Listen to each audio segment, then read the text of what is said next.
Bienvenue dans le podcast à contre-courant, le podcast des mères audacieuses, le rendez-vous inspirant qui met en lumière des femmes et des hommes qui ont choisi de redéfinir leur trajectoire, de créer leur propre voie et de conquérir leur indépendance.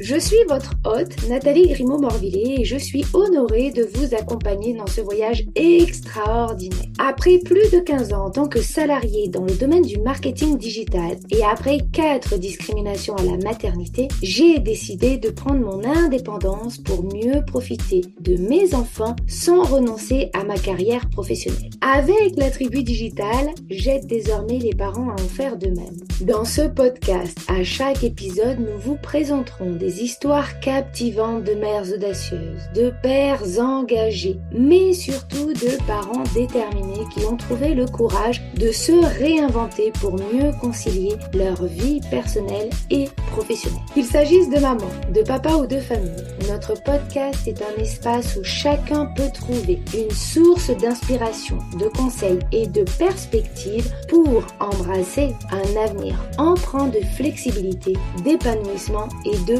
conciliation, ainsi que de succès. Si vous êtes à la recherche de nouvelles manières de penser et ou de travailler, ou encore d'astuces, c'est le podcast qu'il vous faut. Prenez dès à présent votre boisson préférée et c'est parti. Retrouvons-nous dans le nouvel épisode du jour.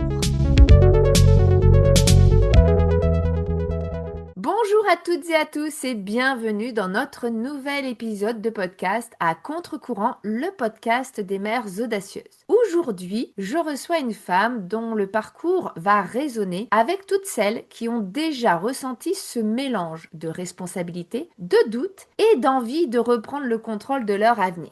Après plusieurs années dans des environnements structurés et exigeants, Christelle fait le choix d'entreprendre en 2017. Un choix guidé par l'envie de construire un cadre plus libre, plus cohérent avec ses valeurs, mais aussi avec la vie qu'elle souhaite créer, notamment pour sa fille aujourd'hui de 18 ans et de son fils âgé de 15 ans. Au fil de son chemin, un sujet s'impose naturellement, celui de la sécurité financière des femmes. Non pas comme un symbole de réussite extérieure, mais comme un levier d'autonomie, de sécurité et de sérénité. Donc, depuis 2020, elle accompagne des femmes entrepreneurs à clarifier leurs finances, à anticiper, à structurer et à ne plus se remettre en retrait lorsqu'il s'agit de décisions financières. Dans cet épisode, avec Christelle, nous allons parler d'audace financière, de transmission, de stabilité choisie et de cette posture intérieure qui permet à une femme de reprendre pleinement sa place. Bonjour Christelle, je suis ravie de te recevoir aujourd'hui. Bonjour Nathalie, moi aussi, je suis toute contente. Bon, pour commencer cette interview, est-ce que tu peux te présenter à celles et ceux qui nous écoutent? Oui, alors moi je m'appelle Christelle Mossac, je suis une maman donc de 2 enfants, j'habite à Lyon, je suis coach et formatrice sur la partie financière. Je viens d'écrire mon premier livre, donc je suis toute contente à destination des femmes entrepreneurs. Voilà, et je suis une femme multi-casquette, multi-centre d'intérêt, et j'adore apprendre et j'adore voyager. Voilà.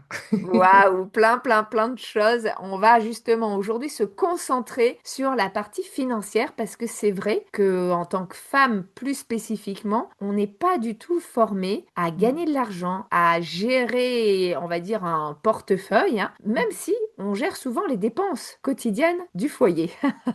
Totalement, c'est ça, hein. On a du coup un peu ce paradoxe et se dire, mais si, mais moi je me suis toujours occupée des finances. Oui, mais en fait, on s'est occupé des finances sur la partie budgétaire, sur faire vivre, hein, nourrir le foyer, hein. On a ce côté nourrissant depuis que les femmes, hein, on nous attribue ce rôle. Mais par contre, sur le côté faire fructifier, enrichir, valoriser, créer de la richesse, ça, c'est pas forcément dans notre domaine en tout cas. Oui, c'est clair. Bon, on va justement y revenir. Alors, depuis quand es-tu maman? Et puis, on l'a vu, tu as déjà 2 enfants. Et oui, je suis maman, j'ai ma grande fille qui va bientôt atteindre la majorité, elle a 18 ans, donc ça fait 18 ans que je suis maman, et puis un grand garçon de 15 ans, donc voilà, deux beaux ados. Ouais, avec plein de choses pour préparer leur avenir, justement, d'adulte.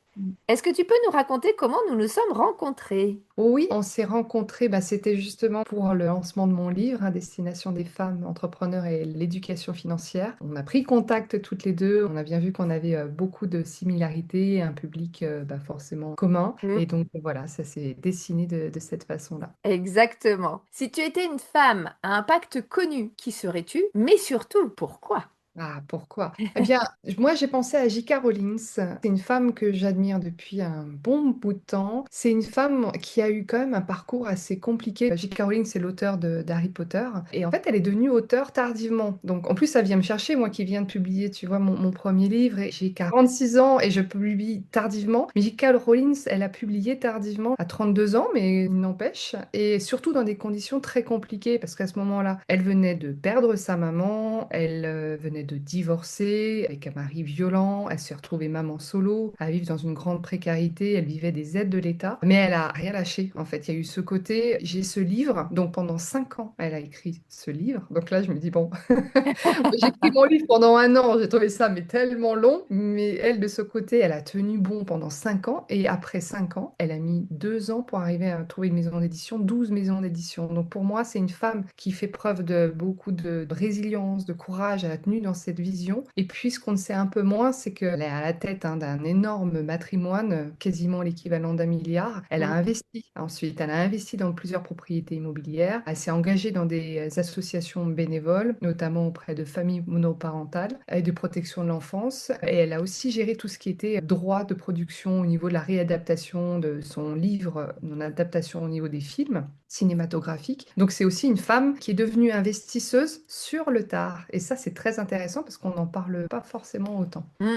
Exactement, c'est vrai qu'effectivement, elle était dans une grande précarité quand Mm. elle a écrit ce livre, cette saga qui maintenant est quand même un best-seller. Mais rien ne l'a prédestinée finalement à réussir et elle n'a pas lâché et on voit qu'elle a une très très grande résilience parce que malgré sa situation, malgré sa grande précarité, elle avait son idée en tête, elle avait son objectif, elle n'a pas lâché et Mm. aujourd'hui, on va dire, on en voit le fruit finalement de tous ses efforts parce que souvent on voit souvent que le dessus de l'iceberg, hein, mais il y a Mm. souvent beaucoup de travail avant ça en profondeur pour pouvoir justement réussir au niveau qui nous intéresse. Ça ne veut pas dire forcément gagner beaucoup d'argent, parce que la réussite, ça peut être très différent et elle n'a pas la même définition d'une personne à l'autre, mais on voit qu'elle s'est donné les moyens de sa réussite. Ouais. Et on a besoin de ce success story, justement, hein. Et de voir que d'autres femmes, justement, quel que soit l'âge, finalement, et de sa situation financière, professionnelle, quand il y a cette vision, cette foi, rien ne les arrête et elles arrivent à obtenir ce qu'elles sont. Je trouve ça tellement inspirant et bon. C'est clair. Rentrons maintenant dans le vif du sujet. Est-ce que tu peux nous raconter le moment précis où, alors, tu as décidé de changer en fait de poste pour entreprendre puisque tu étais dans la fonction publique Ouais. précédemment. Qu'est-ce qui s'est joué à cet instant-là et puis qu'est-ce qui t'a amené ou quelle a été la motivation pour passer de la fonction publique à l'entrepreneuriat? Ouais, c'est venu, alors c'est pas venu du jour au lendemain. Ça n'a pas été, tu sais, un jour où tu te réveilles et tu dis, bon, ça y est, je m'en vais. Mm.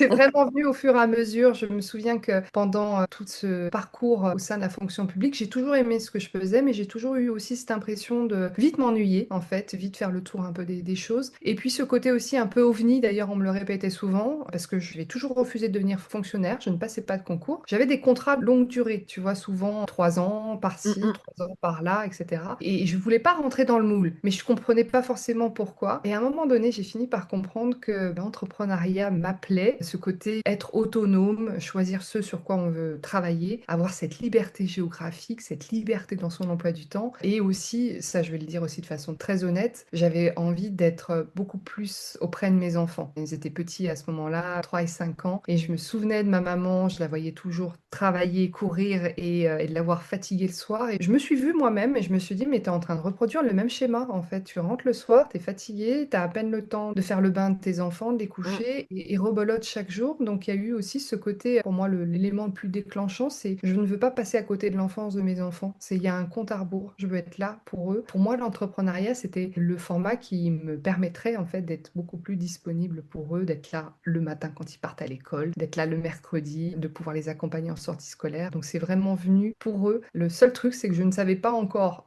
vers quel domaine. Je voulais devenir entrepreneur, mais je me disais, bon, ce sur quoi je suis bonne, je ne sais pas encore, mais c'est là aussi, c'est venu progressivement. Et oui, souvent on a besoin de faire quand même une introspection pour savoir ce qu'on veut faire, sur quoi on veut travailler aussi, parce que l'entrepreneuriat, c'est ça. C'est aussi la possibilité de travailler dans des domaines qui nous intéressent, mais on sait souvent ce qu'on veut pas. Parfois, c'est plus difficile de savoir ce que l'on veut. Exactement, ouais. Parce qu'on se met beaucoup d'injonctions et aussi on se compare à d'autres et on se Ouais. dit, je devrais être comme telle personne. personne, il faudrait que j'ai une grande vision aussi. Ça vient très souvent nous chercher, hein, les femmes entrepreneurs, souvent dans les débuts, il faudrait que j'ai la grande vision pour avancer. Sauf qu'au départ, ben, quand on est un peu perdu, on a on n'a pas forcément de grande vision. Déjà, on se dit, j'ai ma vision pour moi-même, hein, et pour ma famille, c'est déjà bien. C'est ça, exactement. Alors, quand tu as quitté la sécurité du coup de ton cadre stable, qu'est-ce que ça a réveillé en toi, notamment d'un point de vue financier? Là aussi, ça s'est fait en différentes phases parce que quand je suis devenue entrepreneur, j'ai bénéficié ben, des aides de l'État, hein, des allocations chômage pendant 2 ans. Ça donne un peu comme cette impression encore de salariat déguisé parce que tu continues à toucher, tu sais, ces aides Tous les mois. régulières voilà, comme un salaire au final. Donc tu te dis, bon, ça va. Sauf que par contre, quand ça commence à se terminer, tu sais, tu vois l'échéance et tu te dis, Ouais. attention, dans un mois, je ne vais plus rien avoir. Là, c'est venu me chercher vraiment énormément parce que je me suis dit, c'est pas possible. C'est vraiment venu me chercher sur ce degré d'autonomie financière par rapport à mon mari. Je me suis dit, je ne veux pas lui demander de l'argent. C'est pas possible de dépendre de lui. Donc là, il y a eu beaucoup d'éléments, on va dire, déclenchants et boostants, à la fois donc sur le côté entrepreneurial, parce que là, je me suis décidée à lancer mon premier accompagnement de groupe, à faire des choses, tu vois, que je repoussais par peur. Et là, je me suis dit, OK, là, maintenant, il va falloir mettre les bouchées doubles. Et puis, il y a eu sur la partie immobilière aussi, parce que je suis investisseuse. Je me suis vraiment dit, ça va être important de se dégager des revenus locatifs à côté pour ne pas me mettre trop de pression sur le lancement de mon activité. Je n'ai pas envie d'évoluer dans l'entrepreneuriat en ne voulant faire que du chiffre, en fait. En tout cas, c'était mon raisonnement du moment. Et je te rejoins effectivement sur ce salariat déguisé avec les ARE. Il y a beaucoup de coachs aujourd'hui qui accompagnent en reconversion et qui disent que finalement, avoir des ARE, donc être autant aidé par l'État, bah, c'est une sorte de piège parce qu'effectivement, on négocie son départ, on se fait licencier, peu importe. On sait qu'on a, alors maintenant, 18 mois de chômage et du coup, on se dit c'est bon, on a le temps. Sauf que 18 mois, c'est demain. Et donc, effectivement, on se trouve des excuses. Oui, je le ferai demain parce que c'est bon, j'ai le temps, etc. Et le temps court. Et on se retrouve en échéance à la fin des 18 mois. Alors, certaines ou certains comme toi vont se lancer en se disant, bon, là maintenant, je peux plus reculer, faut que j'y aille. Mais la plupart vont se dire, bon, bah, en fait, du coup, j'ai rien fait. Bah, je retourne dans le salariat et reprennent un poste, entre guillemets, par défaut avec parfois ils sortent de burn-out ou de situations compliquées, donc ils se remettent dans une situation qui ne leur convient plus pour une raison financière, plutôt que de s'être lancé tout de suite, d'avoir profité effectivement des ARE, mais de s'être lancé tout de suite, d'avoir commencé à faire du chiffre, de s'être rémunéré ou pas, puisqu'en plus on a la possibilité aussi aujourd'hui de décaler les ARE lorsqu'on se rémunère, ou alors de garder l'argent sur sa structure si on préfère en fait voilà, avoir plus de trésor. Et c'est vrai que ça, finalement, c'est une sorte de mauvais cadeau parce qu'on se dit, ok, on va dire on a la tranquillité d'esprit pendant un certain temps, mais cette tranquillité d'esprit fait aussi qu'on n'avance pas. Exactement. Donc on se met du coup beaucoup de pression à la fin, enfin Mm. quand même tout au long quand même, hein, parce on sait quand même qu'on a ce timing-là, mais surtout beaucoup ouais, de culpabilité derrière, en fait, à se dire mais voilà, tout ce temps finalement que j'ai pas mis à profit, qui est pas totalement vrai, parce que moi je me souviens que sur ces 2 ans, j'avais besoin aussi de cette phase pour justement pour me découvrir. Ça c'est ce que tu disais tout à l'heure, l'entrepreneuriat, ça nous amène vraiment sur cette introspection, sur cette connaissance de soi, parce que là on est face à nous-mêmes en fait Mm. quelque part, et de nous découvrir, de découvrir nos talents, de comprendre aussi notamment notre rapport à l'argent. Tu vois, moi je venais de la fonction publique, donc passer au stade de l'entrepreneuriat, c'est mettre cette casquette aussi commerciale que je n'avais pas, puisque pour moi j'avais ce sens de service public. Là, en tant qu'entrepreneur, faut savoir vendre à un moment donné. Exactement. Mm. Donc là, voilà, ça vient nous chercher sur beaucoup de plans, de sujets, et je pense que c'est vraiment important aussi de se donner un temps, mais bon, un cadre aussi défini, en fait, hein, en tout cas de se faire accompagner sur cette période, parce que sinon on peut s'y perdre, ouais. C'est clair. Bon, à quel moment justement tu as compris que la question de l'indépendance financière des femmes allait devenir le cœur de ton engagement entrepreneurial? Alors, je me souviens que quand j'ai lancé mon blog en 2018, mon blog s'appelle nouveautournant.fr, j'avais regardé une vidéo de Simon Sinek, voilà sa conférence qui est très connue, et j'avais adoré sur justement la puissance du pourquoi, qui ensuite décline le quoi et le comment. Souvent, on va se dire comment je dois faire ça, alors que normalement, on devrait plutôt s'interroger sur notre motivation intrinsèque, sur notre pourquoi original. Et quand j'ai joué le jeu, du coup, je me suis vraiment posé cette question, ok, pourquoi je veux lancer un blog? Je veux lancé le blog pour accompagner des familles. Donc au départ, c'était des familles, pas forcément que des femmes, mais des familles. Ce qui est vraiment venu me chercher effectivement sur ce côté indépendance financière à travers un certain nombre d'actions boursières, immobilier, etc. Mais voilà, c'est vraiment là où je me suis dit, tiens, c'est ça. Tu vois, je parlais de vision tout à l'heure. Ben, là, je l'ai raccroché à ça. Je l'ai raccroché à ma propre histoire. J'ai été élevée par une maman très indépendante aussi, qui m'a toujours dit, ma fille, soit indépendante dans la vie. Donc, quand je suis devenue entrepreneur, forcément, il y a tout ça qui est remonté aussi à la surface et à me dire, je veux être indépendante. Je ne veux pas dépendre de qui que ce soit, ni même de mon mari. Donc voilà, il y a eu ça dans le lancement de mon blog. Et ensuite, il y a eu un peu un deuxième effet un peu plus tard, au moment de mon divorce, de ma séparation, où là, c'est venu aussi me chercher, puisque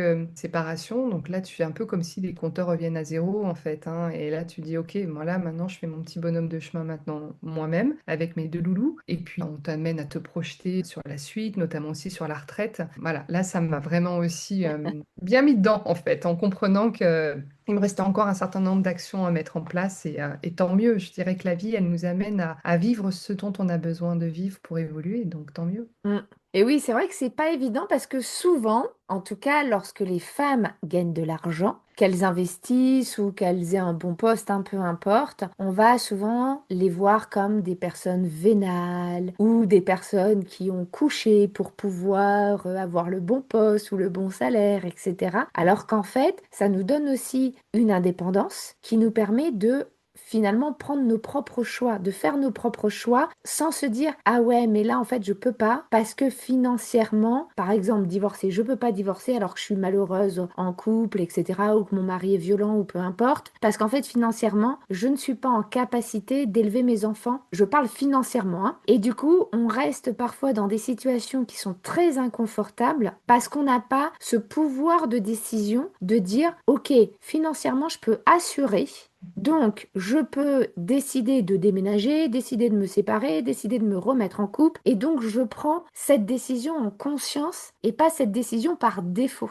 Mm. Et c'est vrai que c'est compliqué parce qu'on nous éduque pas du tout comme ça. Un homme, c'est normal hein, qu'il gagne de l'argent, c'est normal qu'il veuille une belle carrière, qu'il investisse, etc. Une femme, c'est anormal et si elle le fait, elle est Mm. vénale. Totalement, ouais. Ouais, ouais. Déjà que l'argent est tabou d'une façon générale, et en plus, encore d'autant plus tabou effectivement pour les femmes. Et je te rejoins, combien de femmes restent par défaut dans leur couple, mais justement par peur de ne pas arriver à joindre les deux bouts ensuite, hein. Même cette peur viscérale de manquer d'un toit sur la tête, Mm. c'est très compliqué. Donc c'est tellement important de, à la fois de comprendre les fondamentaux, en fait, en tout cas d'être éduqué financièrement, et au-delà de ça, c'est aussi prendre confiance en soi et de se dire, je suis en capacité d'investir par moi-même, je suis en capacité d'épargner et en conscience aussi, je suis en capacité de préparer ma retraite, je suis en capacité de préparer les études de mes enfants, je suis en capacité de gagner de l'argent, en fait, Mm. tout simplement, quel que soit le format, que ce soit l'entrepreneuriat, les investissements, par le salariat aussi, je suis en capacité de créer de la richesse. C'est clair. Et puis c'est vrai qu'on a aussi parfois ces blocages inconscients. Enfin, moi je l'ai vu sur certaines femmes que j'accompagne qui sont vraiment inconscients, hein, où par exemple la famille, donc les parents, les grands-parents, etc., pendant des années, ont eu des difficultés à gagner de l'argent ou ont été même en précarité pour X ou Y raison, etc.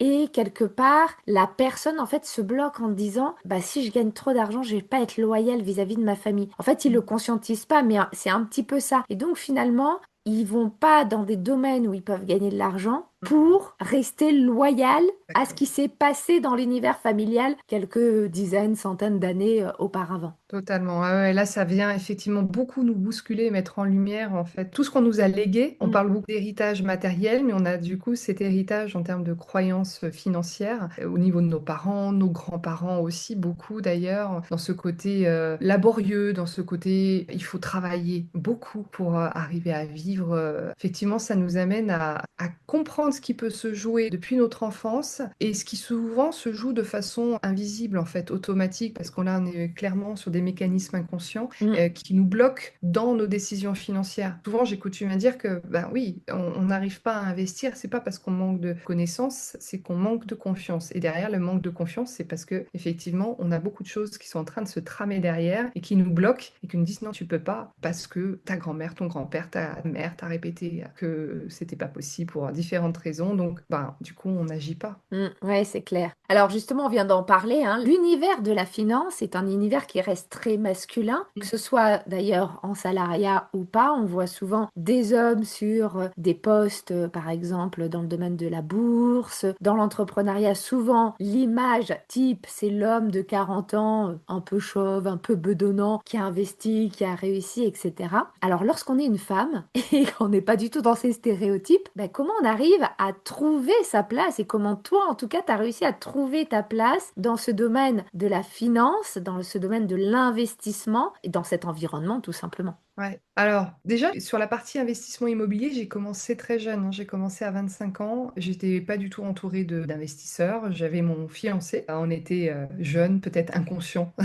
La conscience nous a aidés au début à nous lancer dans un premier investissement locatif et on n'avait qu'un livret A, donc on n'était pas aidés non plus financièrement. Mais bref. Et je me souviens que quand je commençais à visiter les logements et quand j'ai fait ma première négociation avec un agent immobilier, là j'étais seule à seule. Bon, je l'ai vu comme un jeu à cette époque-là, en tout cas, en me disant, de toute façon, j'ai pas grand-chose à perdre. Encore une fois, c'est parce que j'étais jeune, j'avais pas les mêmes contraintes familiales que maintenant, on va être très clair. J'avais un poste aussi, je travaillais dans la fonction publique, donc évidemment, c'était un peu plus facile, mais de le voir sous le côté jeu. Après, quand j'ai réinvesti plus tard, là, j'étais maman, j'ai 2 enfants, je me lançais dans l'entrepreneuriat, donc là, complètement différent. Et je me souviens que je côtoyais des milieux d'investisseurs, très masculins aussi d'ailleurs, mais je me suis jamais remis en cause en tant que femme en fait. J'avais tellement envie d'apprendre. Je sais que ce qui m'a le plus aidé, c'était de mettre en lien l'argent, l'investissement, avec cette valeur d'apprentissage qui est pour moi très importante. J'adore apprendre, j'adore me former. Donc je me suis dit, bon, dans tous les cas, j'apprends. Je vais investir dans cet appartement, par exemple, ça me permet d'apprendre. Donc j'ai fait de la location courte durée Airbnb, j'ai fait de la coloc. En plus, ça m'a nourri sur ce côté aussi multifacette, tu vois, multi-revenu. Je me suis amusée là aussi, je pense, quelque part, et ça a été,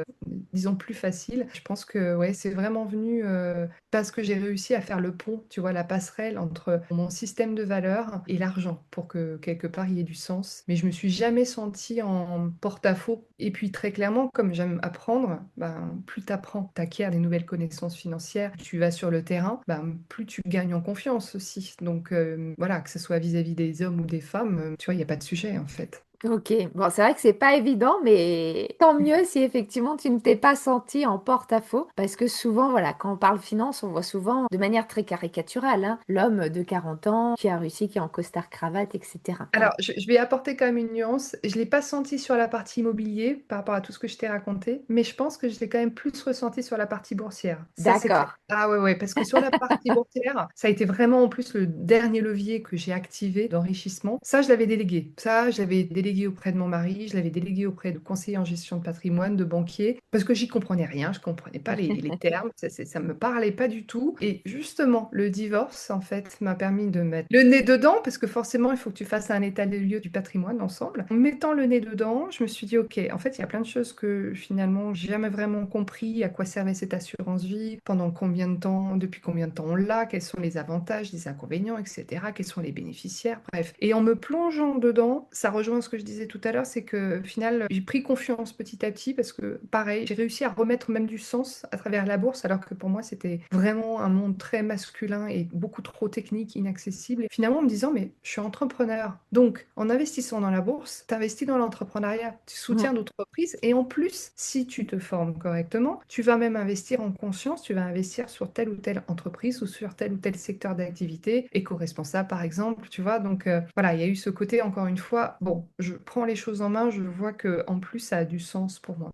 Ouais, effectivement. Alors justement, tu as écrit un livre très récemment sur la sérénité financière. Qu'est-ce que tu voulais profondément transmettre à travers ces pages? Alors, pour moi, c'était vraiment cette vision d'aider des femmes entrepreneurs ou qui envisagent de le devenir un jour, de leur montrer que déjà le côté aléa financier, ce côté montagne russe financière, c'est valable pour tout le monde. Donc, c'est vraiment un livre déjà déculpabilisant, de comprendre aussi les causes, en fait, d'où viennent cette irrégularité de revenus. C'est aussi sous-jacent, c'est au niveau de beaucoup de, voilà, de blocages aussi qui peuvent intervenir. Et à travers tout ça, je voulais aussi leur montrer qu'il y avait deux aspects qui, pour moi, sont très importants important à mettre en place et à travailler, c'est d'un côté le volet sécurité intérieure, justement, en fait, de renforcer notre sérénité intérieure. Souvent, on va penser à je vais me sentir suffisamment sereine si j'ai X euros en fait sur mon compte en banque, mais au final, même quand tu dépasses un certain chiffre, tu te sens Mm. pas pour autant plus sereine. Et pareil, quand on est entrepreneur et qu'on va avoir un chiffre d'affaires,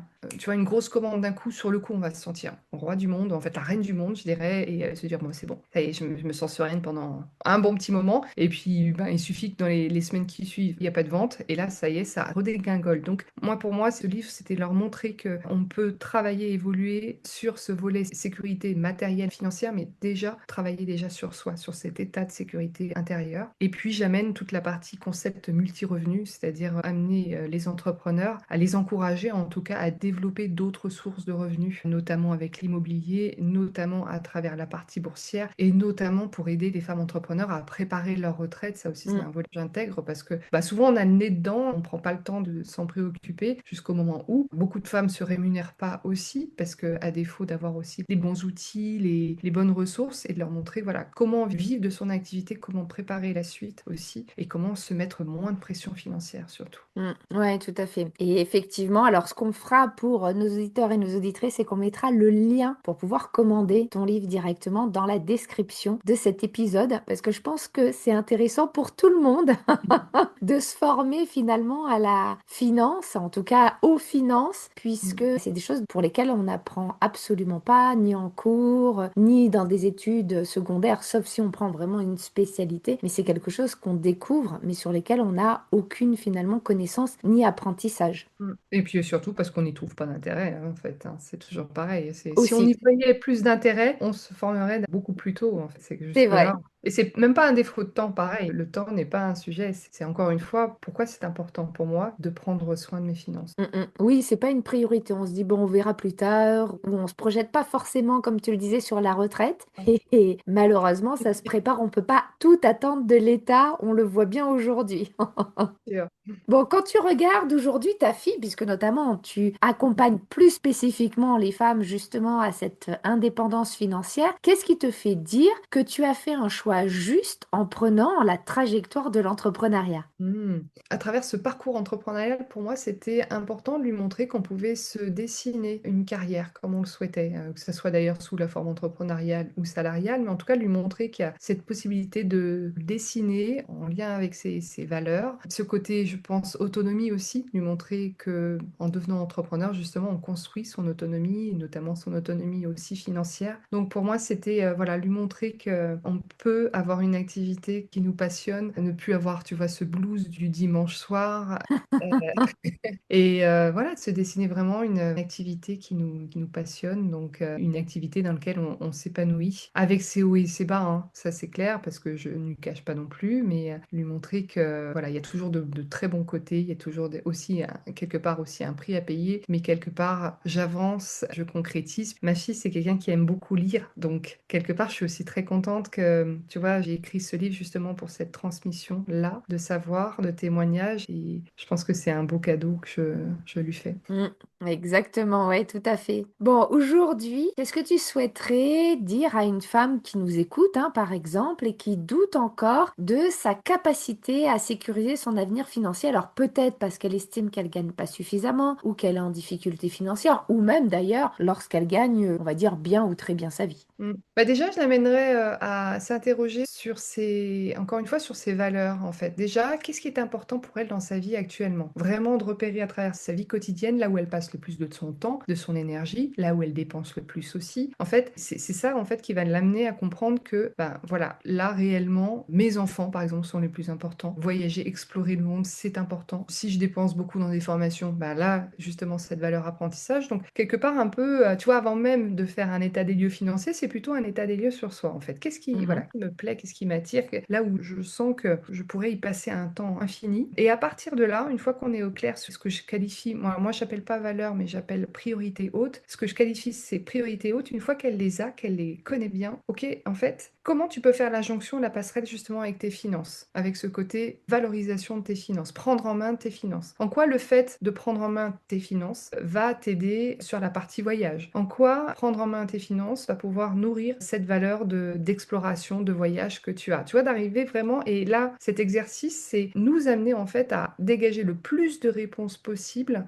Encore une fois, faire le lien, la passerelle, et à ce moment-là, ça va être beaucoup plus facile d'actionner la suite, de commencer à se former, de commencer à agir, parce qu'on a vraiment fait émerger notre réel pourquoi. Bon, beaucoup d'introspection en fait avant l'action, en tout cas. C'est mieux. Alors, l'introspection, elle n'a pas besoin d'être longue, hein. Ça peut se faire pendant 1 heure ou même 30 minutes, mais c'est quand même de dégager le plus de réponses possible. Et après, ça peut aussi s'enrichir au fil de temps. Mais c'est déjà pour moi la vraie question. Avant de s'interroger sur le comment est-ce que je peux augmenter mes revenus, comment est-ce que je peux préparer ma retraite, etc. C'est s'interroger sur l'amont, justement, sur le pourquoi, sur ce qui fait sens. Et après, le comment va se décliner naturellement. Ouais, tout à fait. Bon, ben, merci beaucoup en tout cas pour ton temps. Pour terminer cette interview passionnante, est-ce que tu as une réussite ou un moment à nous partager justement en relation avec le sujet du jour?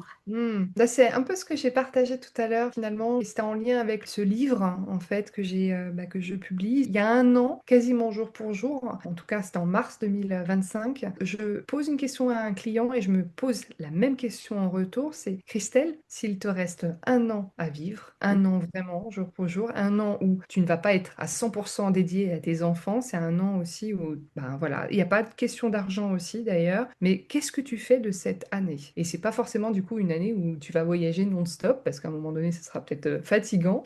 Donc, je me suis vraiment posé la question. Je me souviens que j'ai même fait un petit exercice de visualisation. Et ce qui m'est venu, mais comme une évidence, c'était le livre, en fait. J'ai vu la bibliothèque de ma fille, qui est d'ailleurs derrière moi, là, quand je parle. Et j'ai vu ma fille, j'ai vu le livre, la bibliothèque, et je me suis dit, OK, en fait, s'il me reste 1 an à vivre, c'est un livre que j'ai envie d'écrire pour pouvoir ensuite, à la fin de l'année, avant de partir, Le transmettre. lui léguer, lui transmettre. Donc là, tu vois, on n'est pas sur un héritage financier, on est en termes d'héritage de connaissances, de retour d'expérience, d'histoire et de valeurs. Waouh, en tout cas, merci beaucoup de nous partager ce moment particulier. Et puis, merci d'être venu témoigner sur notre podcast. On voit que ton parcours nous rappelle qu'on peut traverser des transitions, des doutes, des ruptures et malgré tout, choisir de construire une stabilité qui ne dépend plus uniquement d'un cadre extérieur, du gouvernement ou autre, mais de décisions conscientes et conscientisées. Tu montres d'ailleurs que parler d'investissement, de stratégie, d'anticipation, c'est pas devenir ni froide ni calculatrice, c'est apprendre à sécuriser son avenir avec lucidité. Et puis c'est aussi oser se projeter, bâtir des fondations solides et puis surtout quand on est une femme et qu'on est entrepreneuse, c'est encore plus vrai.